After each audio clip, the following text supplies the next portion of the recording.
Didn't do bad things, let's put it that way. So, I want to introduce our guest, Farris Rookstool. Please come out.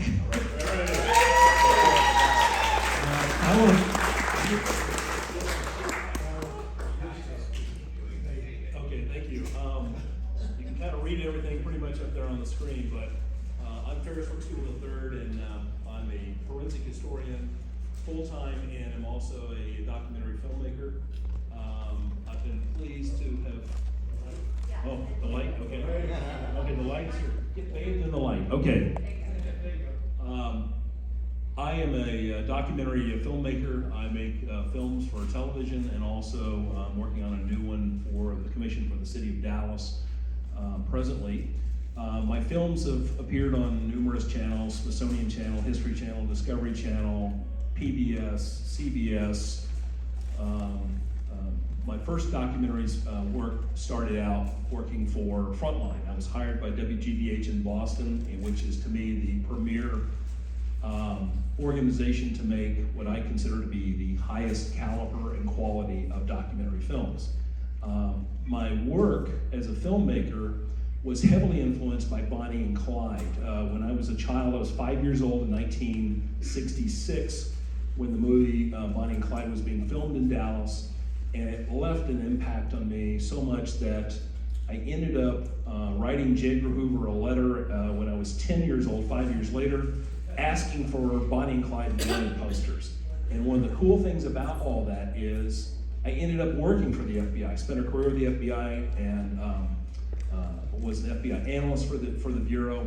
And then later, as you'll see tomorrow in tomorrow night's presentation, or tomorrow afternoon's presentation, I was the Bureau's expert on all the JFK assassination records and was the personal record custodian for transporting all the original JFK classified files to DC. I also have to tell you about Rhea Leen Linder. Rhea Leen Linder, who's right over here next to me. For full disclosure, Rhea Leen is also my cousin. I discovered in the course of doing some DNA work on Bonnie's glasses up here that in fact both Buddy Barrow, who could not be here tonight, but Rhea Leen and I and Buddy, or Bonnie and Clyde relatives, we're actually cousins all together. So I only discovered that when I was doing DNA work on Bonnie. And you can see Buddy's up there. I'm the guy in the center. Of course, there's Rhea Leen with Bonnie. So anyway, the nice thing about this film is it gave me an idea. It gave me a window into how to tell stories. And I've always believed my style of filmmaking has always been fact-based. This movie is not fact-based. It's entertainment. And that's the same thing that I went up against Oliver Stone when he made his movie JFK, that it is in fact a work of Hollywood fantasy. It's something that to be of entertainment value. It's not something you're gonna go and do research based on the movie. So for Ray, this movie, she and I feel the same way. I've only seen this movie on a big screen once, and that was in 1967. Ray's only seen it one time since the movie was actually shot and released. So for us, we don't necessarily see the film, not to downplay the film, but we see it more as not fact-based in the sense of the way we know the history. The history is the history. And you can read about it, you can do research, you can read lots of books, you can go to the festivals, you can meet all the Bonnie and Clyde aficionados and all that. But keep in mind, we feel as family members that this is representative of a Hollywood treatment and not a fact-based treatment. So with that, I'll let Ray say something about the festival. Now, I want to say what's really sweet about Rhea Leen is, can I tell them your age? Yeah. Okay. Certainly. This wonderful, wonderful human being standing next to me, I'm very proud of. We're also involved in a court case and trying to move Bonnie's remains from one cemetery to being buried next to Clyde. And this lady is spearheading that effort as the last living relative, direct relative, to authorize that process. And it looks very favorable, but the jury's still out on whether we're going to be able to proceed with this. But what Ray has done, Ray in October turns 91 years of age. Let's give her a round of applause.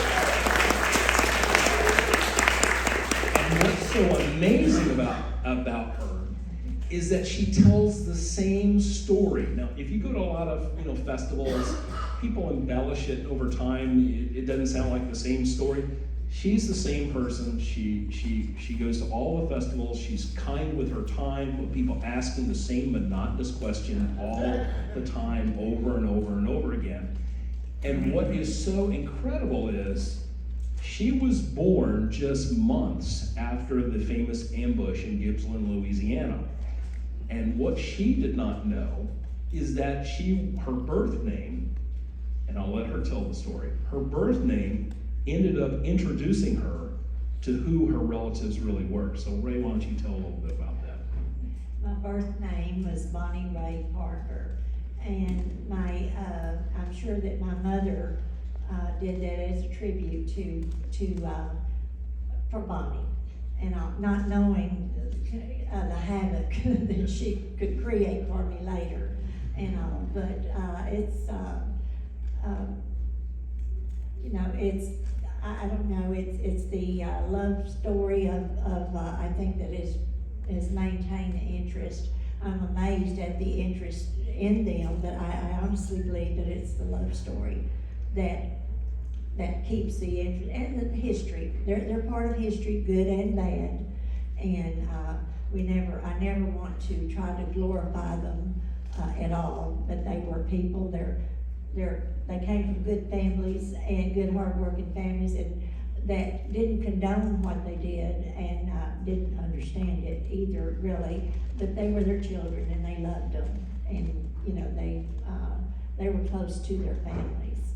And my grandmother had to be the sweetest lady in the world, Bonnie's mother, and I think how hard that had to have been for her, expecting that phone call, because it was going to come, and knowing, just imagine waking up every morning thinking, well, is today the day, and so I have a little resentment towards them for what they put their families through, but it happened. It's history.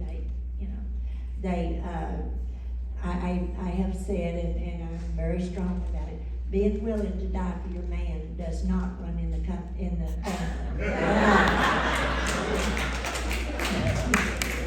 That's a very true story. Very true story.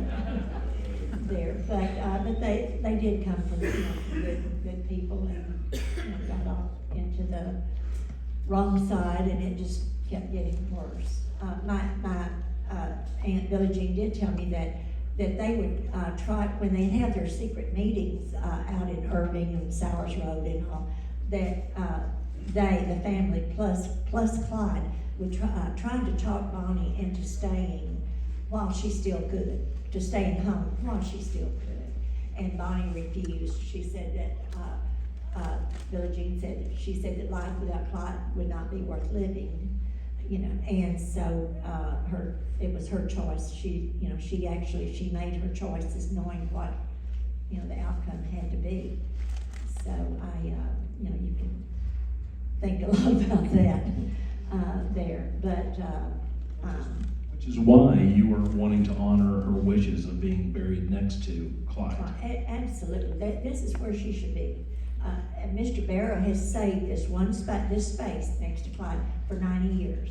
It's there. It's Bonnie's. He offered it to my grandmother, and at the time, and I certainly understand my grandmother's feelings of he had her in life, he couldn't have her in death, and I understand that completely. And I feel that if my grandmother's unhappy with me, we're probably going to have a come to Jesus talk when we meet again. There, but it's a thing to do. Bonnie wanted it. It needs to be done. History has. My grandmother wasn't thinking 90 years later of the interest that is still in them, in their shenanigans and the good and the bad and all. So it needs to be done, it should be done, she wanted it done, she made it clear. And even in her poem, you know, it's definite that that's what she wants. But we just run into a little civil hiccup, as we would say. And the sweet thing about Ray is we started talking about this years ago. Yes. And one of the comical things is, you know, when you deal with, I was on the original exhumation team in 1981 for factual disclosure, of digging up Lee Harvey Oswald, and that's how this whole thing came about, and me being on the exhumation advisor for Bonnie, is that you think that procedurally, it's just a matter of filling out a form, filing the form, you get it, you know, sent to the court, a judge approves it, and you're on your way with the exhumation in a funeral home. They come and they do this process within a scope of a period of time. But when you have a funeral entity, a funeral home, a company that really does not want to honor family wishes, we ran into a problem where this had to go back and forth and go through a civil proceeding where the funeral home didn't want to honor Rhea Leen's wishes and Buddy's wishes as family members. And so where it's now, it's been on an appeal, and they ruled in Rhea Leen's favor, but it's been appealed. But I am a eternal optimist. I believe that, in fact, with the gods be willing, that it will be ruled in her favor, and that we will get to actually exhume Bonnie's body and reinter it with Clyde, next to Clyde in Dallas. And with that, the sweet thing about all of this is, Ray gets nothing out of this. She's doing this for history. She's doing this as a family gift to their memory. And that, I mean, I get emotional about this because she gets re-victimized by the court system, by people constantly, you know, hounding her, you know, as a living heir. She was not even alive when all this tragedy happened. And we can all think about all the people throughout history. Their family members did not choose their family members to do terrible things. But for her entire life, for 91 years, she's had to be the caretaker and custodian of this legacy to make sure that the wishes of Bonnie Parker are actually realized. And that is something that is very special. If you can have a family member who will go to that length to do this, it's very special.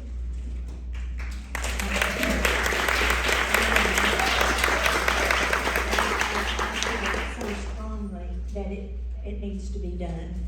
I can't imagine the reasoning. Yeah. I know she's buried over there next to Calvary Hill, but who else in the family is she buried next to? My grandmother, her mother, and my dad is buried there, and then my Aunt Billie Jean's two babies are buried there. They were 2 and 4, and they passed away 4 days apart. And they were like 2 years before I was born. So I'm the last direct descendant of Bonnie there. And but yeah, my grandmother is my Aunt Billie Jean had them moved. Bonnie and the babies were buried at Fish Trap Cemetery first. And as it turned out, Bonnie was buried on top of the babies in the same grave. And so then when my grandmother died, Billie Jean bought the 4 lots at Crown Hill and had my grandmother buried there, and then had the next year had Bonnie and the babies moved there, and the babies are at Bonnie's feet. And then when my dad passed away in '64, then he was buried at my grandmother's feet. So the 4 spaces are taken care of.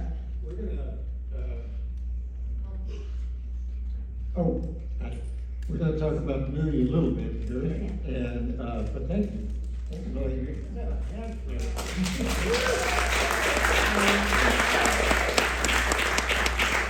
appreciate so much everyone's interest in the Bonnie and Clyde saga, both good and bad, but I appreciate so much people's interest in it. Who knew 90 years later? So, thank y'all so much. I have,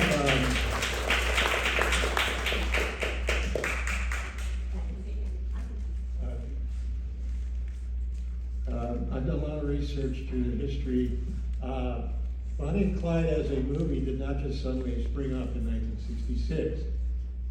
For decades before that, the story inspired certain films, and there was actually a Bonnie and Clyde movie before that one. But I want to talk about some of the movies that all historians agree now were clearly inspired. They're not Bonnie and Clyde biopics per se, but clearly inspired by it. Let's go to the first one here.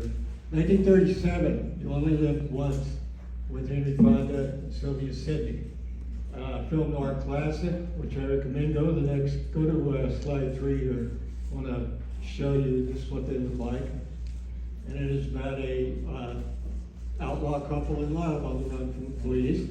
That's a great one. I want to go to slide number 4. That's one after this, from 1950, Gun Crazy. So go ahead to the next one. Next slide. Do we have a problem? Next slide.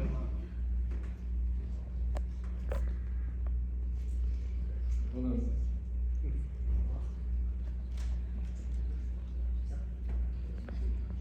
Uh, 1950 film Gun Crazy, which is one of the all-time great film noirs I highly recommend. There it is, Gun Crazy from 1950. You can see these on the web, you can see them on YouTube, a lot of them. Penny Cummins, who was actually British, John Dahl. This movie is a very big favorite of Martin Scorsese, so I highly recommend that one. I want to go to, skip ahead to 1958. The first time a Bonnie and Clyde movie was made where they were actually named Bonnie, and they could not get the permission from Clyde Barrow's family to name that character Clyde, so they called him something like Chuck Darrow. The Bonnie Parker story was the bottom half of a B-movie double bill with Machine Gun Kelly starring Charles Bronson in 1958, starring Dorothy Provine as the cigar-smoking Hellcat of the roaring 30s. And Dorothy Provine went on to play nice, sweet ladies in movies like It's a Mad, Mad, Mad, Mad World. Go to the next one. This is a blow-up of the poster, the one sheet to the Bonnie Parker story. This from our wonderful friends at American International Pictures, the king of B-movie studios in the 50s. And I got one more from this film. This is all over YouTube, by the way, so easy to find copies of it. This is a lobby card from the Bonnie Parker story, where she definitely has as much of a 1958 hairdo in 1934 as Faye Dunaway has a 1966 hairdo in Bonnie and Clyde, set in 1934. Let's go to the next shot. This is me with the director of Bonnie and Clyde, Arthur Penn, at Fort Lauderdale Film Festival in 2006, where we gave him a Lifetime Achievement Award. I did a tribute reel for him. I do those for a lot of festivals. He is famous for Bonnie and Clyde and 2 other movies, The Miracle Worker before Bonnie and Clyde and Alice's Restaurant after Bonnie and Clyde. He did a lot of films, but those are the 3 he'll be remembered for. Now, next one, number 9, Faye Dunaway was here in 2017, along with Robert Benton. We honored him at the Dallas International Film Festival. Robert Benton wrote the screenplay to Bonnie and Clyde. He had some help from Robert Chow. Robert Benton is from Waxahachie. If you saw Places in the Heart, that was his family's life story. He was a newspaper writer at the time. He wrote the script, which Warren Beatty came across and decided he wanted to make a feature film of. Let's go to the number 10. This is Dallas Morning News. How they reported the death of Bonnie and Clyde in May 23rd, 1934. This is what it looked like. Let's see. I'm going to go on to a couple of other things here. Go to the next one. I want to show you 2 photographs from the real Bonnie and Clyde story. reason you may wonder how is it we have these photos. The story goes that Bonnie posed for a lot of photos for Clyde, shot them on an old Brownie camera. They left it at one of the big shootouts they had that they got away from, like the one in Joplin, Missouri, which is pictured in the 1967 film. There are a lot of things in the 67 film that did actually happen to them. There are also a lot of things, okay, which they threw in that didn't happen to them, or they omitted some important things. This shot is recreated in the film, and so is the next one. Let's go to the next story. This is not a still from the film, this is the real photo from when Blanche Barrow, played by Estelle Parsons, who got an Academy Award, when she was captured. Now watch for this, because they recreate this photo very closely. So, that's it on the pictures. I do want to read you, as the producer, that Clyde, or maybe, sorry, I'm back at that. Here's some of the people they at Warner Brothers actually considered for the role of Bonnie. Believe it or not, Shirley MacLaine. Now, why would that be awkward? She's Lauren Beatty's sister. Awkward. But apparently they actually considered her for a while. Jane Fonda. Sharon Tate, who's from Dallas and would have been accurate, I guess, in that role. A lot of these are some very up-and-coming glamorous actresses of the mid-60s. Tuesday Well, Anne Margaret, Leslie Caron, Carol Lindley, Sue Lyon, Cher. But that's the kid. Natalie Wood. The studio really wanted Warner Brothers because they wanted to be a reunion of the two stars of Splendor in the Grass from 1961. Story goes, Natalie Wood was going to do it, but her astrologer told her not to come to Dallas. Apparently she was very big on astrology, so she turned it down. Okay, 2 minutes. And Faye Dunaway was an upcoming actress and model. She had done a couple of films before that. And movie one was nominated for 10 Oscars. It won 2, Best Supporting Actress for Estelle Parsons, which was her first major film role, and for the cinematography by Vernon Guffey. And I'll make a real quick story that they postponed at the Academy Awards the following year, 1968. Everybody thought this movie was a shoo-in to win Best Picture.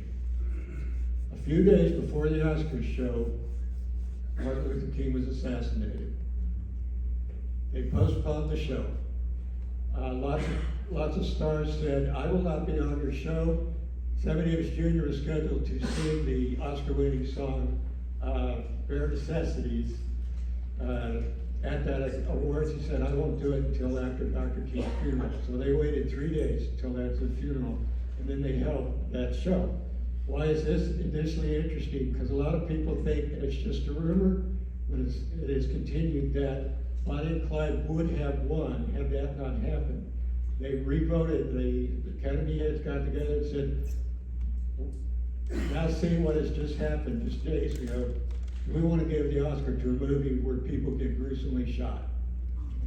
And that they had a quick recount and voted, everybody thought either this or The Graduate the same year.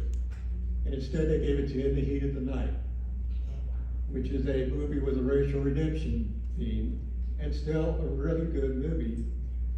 Sidney Poitier, Matt Steiger, but it is not the artistic groundbreaker that Bonnie and Clyde was.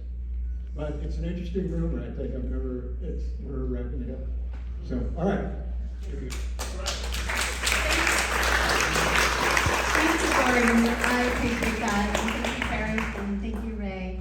So just real quick, before we get started with the film, I want to let you know that Buddy Barrow was supposed to be here. He wasn't feeling well, but yesterday we had Farris and Rhea Leen and Buddy sign posters for us, and they'll be for sale in the lobby for $20. So I would love for you all to take one home. It's a limited supply, so just wanted to throw that out there. And so now you get a taste of what this year's festival is going to be like. We're going to put these films that are, quote, based on a true story into context like we have today. And so thank you and enjoy the film.